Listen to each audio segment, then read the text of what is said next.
नमस्ते, मैं हूं किरण पटेल। आप सभी का स्वागत करती हूं अपने YouTube चैनल पर। आज मैं एक चुटकुला नाच गीत लेके आई हूं। कैसे लगेगा आप लोग कमेंट में बताना।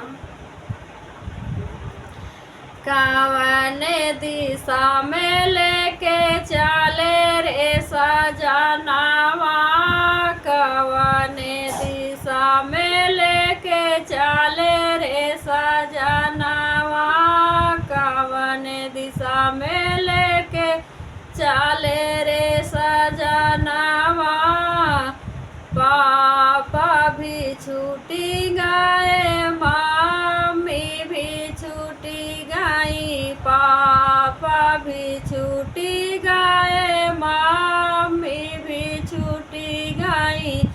साथ में बहिनिया छोड़ाए रे सजनवा, साथ में बहिनिया छोड़ाए रे सजनवा।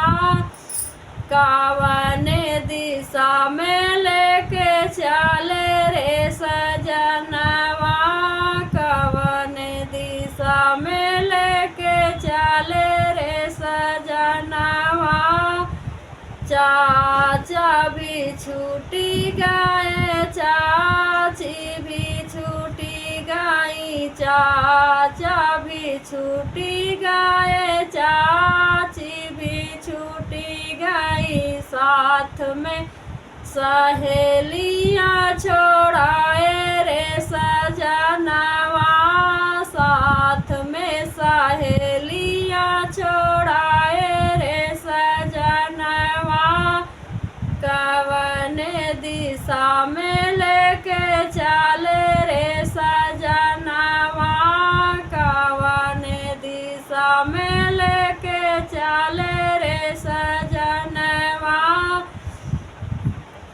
भैया भी छूटी गए, भाभी भी छूटी गई, भैया भी छूटी गए, भाभी भी छूटी गई।